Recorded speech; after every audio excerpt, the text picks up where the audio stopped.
Everyone, welcome to our channel. This is Srishti Agarwal. तो यहाँ पर हम कक्षा 8 के स्टूडेंट्स के लिए लेकर आए हैं विषय विज्ञान का प्रारंभिक शिक्षा पूर्णता प्रमाण पत्र परीक्षा का ये पेपर, जिससे आपको डेफिनेटली अपने एग्जाम में क्वेश्चन देखने को मिलेंगे। और क्या पता हर जिले में जो अलग अलग पेपर्स हैं तो उनमें भी क्या पता ये पेपर आ जाए।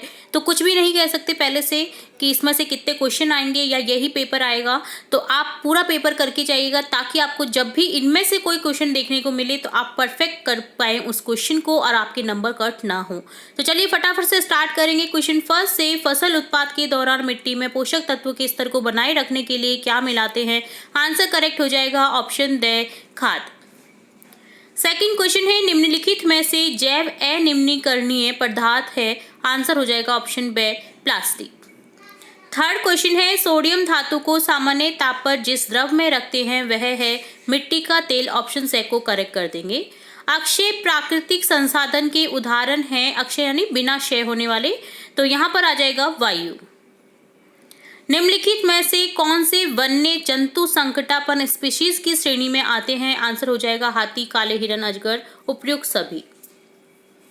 घर्षण है शत्रु मित्र दोनों। निम्न में से किस वाक् ध्वनि की आवृत्ति न्यूनतम होने की संभावना है पुरुष की? आसुत जल में वाक् ध्वनि की आवृत्ति न्यूनतम उतनी होती जाएगी जितनी आवाज मोटी होती जाएगी। ठीक है, तो पुरुष की यहाँ पर न्यूनतम होने की संभावना है। ठीक है, छोटी लड़की, छोटे लड़की या महिला की क्या होती है? अधिकतम होती है, इसलिए वो तीखी आवाज सुनाई देती है। आसुत जल में नमक घोलने के बाद यह विद्युत का क्या हो जाता है? सुचालक हो जाता है। किसी भूकंप की शक्ति के परिमाप को रिक्टर पैमाना पर व्यक्त किया जाता है। 10th क्वेश्चन है, वायुमंडल में सबसे अधिक मात्रा में पाई जाने वाली गैस है नाइट्रोजन। सेकंड क्वेश्चन है, रिक्त स्थानों की पूर्ति करें। यहाँ पर रिक्त स्थानों में आपको फिल करना है, तो चलिए हम आंसर ही देख लेते हैं। फसल उगाने से पहले प्रथम चरण मिट्टी की क्या होती है? जुताई होती है। धातुएं अम्लों से अभिक्रिया कर क्या बनाती हैं? हाइड्रोजन गैस बनाती हैं। पेट्रोलियम के विभिन्न संकटों को पृथक करने का प्रक्रम क्या कहलाता है? परिष्करण कहलाता है। जैव विविधता के संरक्षण के उद्देश्य से क्षेत्र बनाए गए हैं। क्या बनाए गए हैं? जैव मंडल आरक्षित क्षेत्र। एक टैडपोल जिस प्रक्रम द्वारा वयस्क में विकसित होता है वह कायांतरण कहलाता है। थर्ड क्वेश्चन है, अति लघुत्रात्मक प्रश्न। रबी फसल के दो उदाहरण लिखिए, तो यहाँ हो जाएगा गेहूं, सरसों। दो अधातु पदार्थ के उदाहरण लिखिए, नाम बताइए, तो यहाँ पर हो जाएगा ऑक्सीजन, कार्बन। पीसीआरए का पूरा नाम बताइए, पेट्रोलियम संरक्षण अनुसंधान संघ। सजीवों के लिए जनन क्यों महत्वपूर्ण है? जनन जाति की निरंतरता को पीढ़ी दर पीढ़ी बनाए रखना। निषेचन के प्रकार हैं बाहरी निषेचन और आंतरिक निषेचन। खंड ब में है लघुत्रात्मक प्रश्न। तो फोर्थ क्वेश्चन है, कॉलम 1 को कॉलम बी से मिलान करना है, आपको कॉलम सेकंड से मिलान करना है। जीवाणु को मिलान कर देंगे एड्स का कारक, राइजोबियम फर्स्ट से मिलान कर देंगे नाइट्रोजन स्थिरीकरण, लैक्टोबैसिलस को मिलान कर देंगे दही का जमना। लैक्टो तो आपको समझ जाना चाहिए, लैक्टो जहाँ भी आ रहा है दूध दही से संबंधित ही होगा। ठीक है, ईस्ट को मिलान कर देंगे ब्रेड की बेकिंग में। एक प्रोटोजोआ है मलेरिया का कारक, एक विषाणु है हैजा का कारक। पॉलीथीन क्या है? पॉलीधन एथीन प्लास्टिक का एक उदाहरण है जो आम उपयोग में आने वाली पॉलीथीन थैलियां बनाने का काम करता है। क्या होगा यदि मिट्टी की ऊपरी परत अनावृत हो जाए? तो मिट्टी की ऊपरी परत हटने से मिट्टी में ह्यूमस की मात्रा कम हो जाएगी और धीरे धीरे उर्वर भूमि का मरुस्थल में परिवर्तन हो जाएगा। इसी कारण से रेगिस्तान में देखिएगा आप, ऊपर की ओर से मिट्टी उड़ती रहती है, इसलिए रेगिस्तान का विस्तार होता है और रेगिस्तान रेगिस्तान ही रहता है। क्योंकि अगर वहां पर हवा नहीं रहेगी तो वहां पर क्या होगा? वहां पर वो मिट्टी उड़ेगी नहीं और वहां पर उपजाऊ भूमि बन सकती है, जो कि आजकल लोग बहुत सारा कर रहे हैं। रेगिस्तान में भी उपजाऊ भूमि बनाते जा रहे हैं। वायुमंडल में CO2 की मात्रा बढ़ जाए तो क्या होगा? CO2 ग्रीन हाउस गैस है, इसकी मात्रा बढ़ने पर विश्व उन्नयन बढ़ जाएगा, यानी गर्मी बढ़ जाएगी। मनुष्य में निषेचन प्रक्रिया को समझाइए, प्रक्रम को समझाइए। तो निषेचन के प्रक्रम में स्त्री यानी माँ के अंडाणु व नर पिता के शुक्राणु का संयोजन होता है। यह निषेचन मादा के शरीर के अंदर होता है, मादा के शरीर में आंतरिक निषेचन होता है, ये ध्यान रखना है आपको। अतः इसे आंतरिक निषेचन कहते हैं। निषेचन के फलस्वरूप युग्मज का निर्माण होता है। चिकनी सतह पर दौड़ना कठिन क्यों होता है? चिकनी सतह पर घर्षण बल कम होता है, अतः चिकनी सतह पर दौड़ना कठिन होता है और फिसल भी सकते हैं। आपने देखा होगा टाइल्स, मार्बल अगर चिकना होता है तो वहां पर फिसलने की संभावना अधिक होती है, जबकि जो खुरदुरा होता है, जो कि टाइल्स आपको देखने को मिलेंगी बाथरूमों में, वहां पर इस तरह की टाइल्स लगाई जाती है खुरदरी, ताकि आपका पैर स्लिप ना हो। स्लिपरी टाइल्स नहीं लगाई जाती है वहां पर। तो ये उदाहरण आप अपने घर में देख सकते हैं।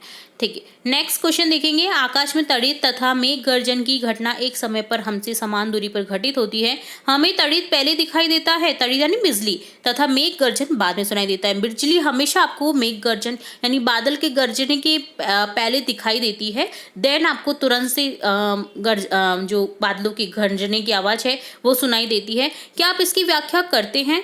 तो क्योंकि प्रकाश की गति जो होती है ना, वो ध्वनि की गति से तेज होती है, माइक्रो सेकेंड का अंतर होता है। आप समझ नहीं पाएंगे कि कौन सी चीज पहले हो रही है, बट क्या होता है, जो बिजली है वो पहले दिखाई देती है और गर्जन बाद में सुनाई देता है। 10 क्वेश्चन है, सुचालक एवं हीन चालक को उदाहरण सहित अंतर लिखिए। तो तांबे के तार को विद्युत परिपथ में लगाने पर बल्ब जलता है, लेकिन प्लास्टिक के तार लगाने पर बल्ब प्रकाशित नहीं होता है। तड़ित से अपनी सुरक्षा के 3 उपाय। तो किसी सुरक्षित स्थान पर पहुंचेंगे, खुले में खड़े नहीं होंगे, जमीन पर सिमट कर बैठ जाएंगे और पेड़ों के नीचे नहीं खड़ा रहना चाहिए। पेड़ों पर सबसे ज्यादा बिजली गिरती है। क्या आकाश में तारे गति करते? व्याख्या कीजिए। नहीं, हमारी पृथ्वी पश्चिम से पूर्व की ओर घूर्णन करती है, जिससे तारे विपरीत दिशा में चलते हुए नजर आते हैं। वन महोत्सव क्या है? स्वतंत्र भारत में वर्षा ऋतु में वनों का विस्तार करने हेतु होने वाले कार्यक्रम को वन महोत्सव कहा जाता है, जिसमें वृक्ष लगाए जाते हैं। ठीक है। अब है दीर्घ उत्तरीय प्रश्न। तो प्रश्न संख्या 14 है, खाद्य विषाक्तन से क्या आशय है, यानी खाद्य के विषाक्त होने का क्या आशय है? तो आंसर लिखेंगे, सूक्ष्म जीवों द्वारा भोजन संदूषित हो जाता है तथा कभी कभी ये सूक्ष्म जीव हमारे भोजन में विषैले पदार्थ उत्पन्न करते हैं, जिससे भोजन विषाक्त हो जाता है, जिसके सेवन से व्यक्ति भयंकर रूप से ग्रसित हो जाता है बीमारी से और उसकी मृत्यु भी हो सकती है। इस प्रकार से खराब भोजन को खाद्य विषाक्तन कहते हैं। इसलिए आपको कहा जाता है कि 1 दिन या 2 दिन के बाद में उस भोजन को नहीं खाना चाहिए, क्योंकि उसमें जर्म्स हो जाते हैं, कीटाणु हो जाते हैं, जो कि आपकी सेहत के लिए नुकसानतम है। तो ये ही रीज़न है इसका। तो इसी के लिए नहीं खाया जाता है बासा भोजन।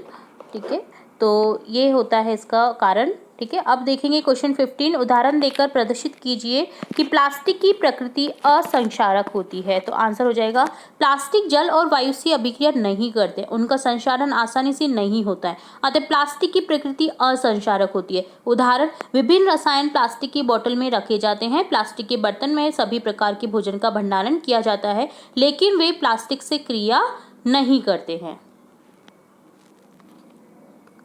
नेक्स्ट क्वेश्चन देखेंगे। नेक्स्ट क्वेश्चन है, क्या आप नींबू के अचार को एल्यूमिनियम पात्रों में रख सकते हैं? स्पष्ट कीजिए। तो आपने अभी रिसेंटली सुना होगा कि एल्यूमिनियम के बर्तनों का यूज़ नहीं करना चाहिए, क्योंकि खट्टी चीज़ों के लिए तो बहुत ही भयंकर वो विषाक्त कर देता है भोजन को, एल्यूमिनियम जो होता है।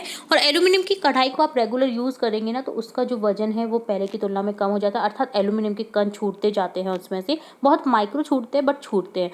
तो ये नुकसान रहता है इसमें खाना बनाने पर भी। तो अभी आजकल जो लोग यूज़ में ले रहे हैं वो स्टील के बर्तन या मिट्टी के बर्तन यूज़ में ले रहे हैं। इन बर्तनों का आजकल क्या किया जा रहा है, निष्पादन किया, मतलब यानी घर से निकाल देते हैं इन बर्तनों को, क्योंकि ये बहुत ही आपकी बॉडी के लिए हार्मफुल रहते हैं।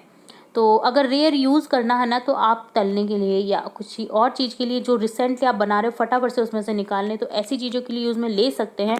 बट अगर आप खटाई की चीज़ें बना रहे हैं तो उनके लिए तो बिल्कुल ही विषाक्त कर देने वाला भोजन रहता है, तो वहाँ पर नहीं बनाया जाता है। जैसे जो नींबू का अचार है ना, उसे नहीं रखा जाता है एल्यूमिनियम के पात्र में।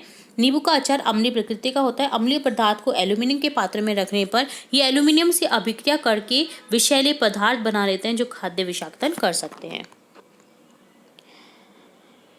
नेक्स्ट क्वेश्चन है, समझाइए जीवाश्म ईंधन समाप्त होने वाले प्राकृतिक संसाधन क्यों हैं? जीवाश्म ईंधन सजीवों के मृत अवशेष से बनते हैं और इन्हें बनने में करोड़ों वर्ष लग जाते हैं। प्रकृति में ये संसाधन सीमित हैं, इनके बनने की प्रक्रिया अत्यंत धीमी है, जबकि वर्तमान में इनका उपयोग तीव्र गति से किया जा रहा है। अतः जीवाश्म ईंधन समाप्त होने वाले प्राकृतिक संसाधन हैं। घर्षण हानिकारक होते हुए भी आवश्यक क्यों होता है, उदाहरण देकर समझाइए। तो आंसर हो जाएगा घर्षण हानिकारक होते हुए भी आवश्यक इसलिए होता है क्योंकि घर्षण बल के कारण ही हम चल पाते हैं। घर्षण बल के कारण ही सड़क पर पहियों गाड़ियों का चलना संभव है। पेन का चलना, मशीन का चलना घर्षण बल के कारण ही संभव है। नींबू के रस में संपरीक्षित के स्वतंत्र सिरों को डुबोते हैं तो चुंबकीय सुई पर इससे क्या प्रभाव होता है। तो आंसर हो जाएगा नींबू के रस में संपरीक्षित के स्वतंत्र सिरों को डुबोने पर चुंबकीय सुई विक्षेपित हो जाती है। 20 क्वेश्चन है, भूकंप से बचाव के लिए क्या क्या प्रयास करने चाहिए। तो आंसर हो जाएगा भूकंप से बचाव के लिए भवन निर्माण भूकंप रोधी हो ताकि वे भूकंप के झटकों को सहन कर सकें। अलमारी, फोटो फ्रेम, गीजर आदि लटकाते समय सावधानी रखें ताकि वे गिरे नहीं।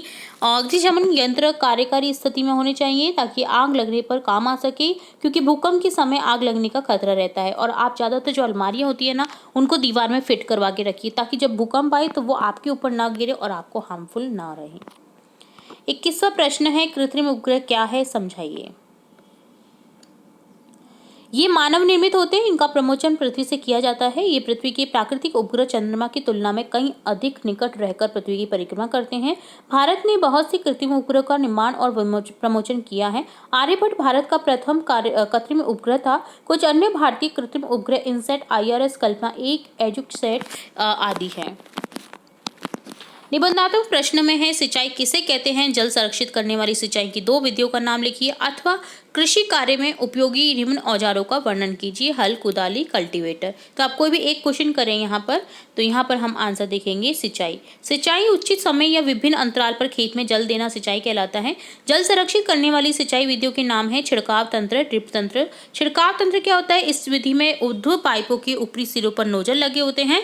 ये पाइप निश्चित दूरी पर मुख्य पाइप से जुड़े होते हैं। जब पंप की सहायता से जल मुख्य पाइप में भेजा जाता है तो वह घूमते हुए नोजल से बाहर निकलता है। इससे जल का छिड़काव वर्षा की तरह होता है। और पर इससे जहां पर पौधे नहीं लगे रहते ना, वहां पर भी छिड़काव हो जाता है। तो ड्रिप तंत्र वो होता है जिससे पानी की बचत भी होती है और सर्वोत्तम तरीका भी। इस विधि में क्या होता है, जल बूंद बूंद करके सीधे पौधों की जड़ों में गिरता है, अतः इसे ड्रिप तंत्र कहते हैं। फलदार पौधों, बगीचों, वृक्षों को पानी देने का ये सर्वोत्तम तरीका है। इससे पानी भी वेस्ट नहीं होता है। चलिए नेक्स्ट क्वेश्चन देखेंगे। अंतर स्पष्ट कीजिए। वन्य प्राणी उद्यान एवं जैव मंडल आरक्षित क्षेत्र, चिड़ियाघर व अभ्यारण्य, संकटापन्न एवं विलुप्त स्पीशीज, वनस्पति जात या प्राणी जात। अथवा में है, वनोन्मूलन का निम्न पर क्या प्रभाव पड़ता है। वन प्राणी, पर्यावरण, पृथ्वी और अगली पीढ़ी। तो यहाँ पर आंसर देखेंगे, कोई भी एक क्वेश्चन करना है। तो वन्य प्राणी हम समझेंगे। वन्य प्राणी क्या होता है, वनोन्मूलन से वन्य प्राणियों का प्राकृतिक आवास नष्ट हो जाता है।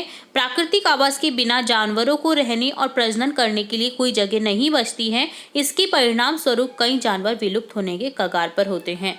पर्यावरण पर क्या प्रभाव पड़ता है, वनोन्मूलन का परिणाम विश्व उष्णन है। कार्बन डाइऑक्साइड पौधों द्वारा अवशोषित नहीं हो पाती और ये वायुमंडल में जमा हो जाती है। इसका हमारे पानी तंत्र पर प्रतिकूल प्रभाव पड़ता है। पृथ्वी पर इसका क्या प्रभाव पड़ेगा, वनोन्मूलन यानी वन धन उन्मूलन यानी वनों को हटाने से उपजाऊ भूमि रेगिस्तान में परिवर्तित हो जाती है। बाढ़ और सूखे जैसी प्राकृतिक आपदाएं भी वनोन्मूलन का परिणाम है। वनोन्मूलन के कारण पृथ्वी की जलवायु भी परिवर्तित हो जाती है। और अगली पीढ़ी पर इसका क्या प्रभाव पड़ेगा, हमारी जलवायु को अत्यंत प्रभावित किया वनोन्मूलन ने। वनों की कटाई के कारण कई प्रजातियां विलुप्त होने के कगार पर है और कुछ प्रजातियां पहले से ही विलुप्त है। अगली पीढ़ी कई सुंदर और आकर्षक प्राणी जात और वनस्पति जात को देखने में सक्षम नहीं होंगे। उन्हें विश्व उष्णन के प्रभाव को शिकार होना पड़ सकता है। उनके पास कोई ईंधन या कागज आदि भी नहीं होगा, क्योंकि कागज ज्यादातर वृक्षों से बनाया जाता है।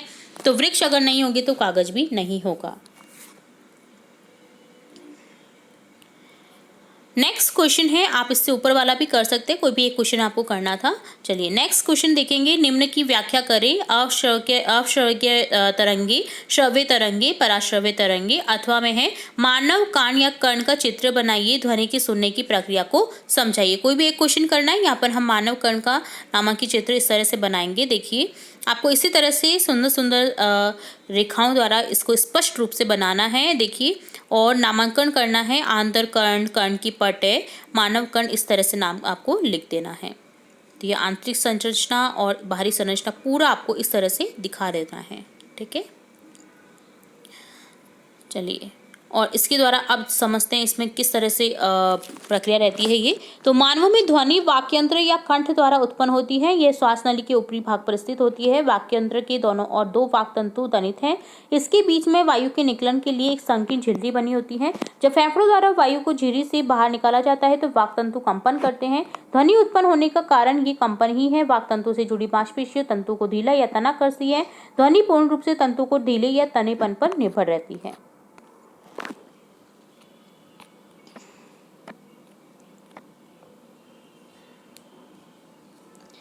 नेक्स्ट लास्ट क्वेश्चन है आपका इस पेपर का, जल प्रदूषण के कारक, प्रभाव व रोकथाम के उपाय लिखिए अथवा आप स्वयं जल की बचत किस प्रकार कर सकते हैं।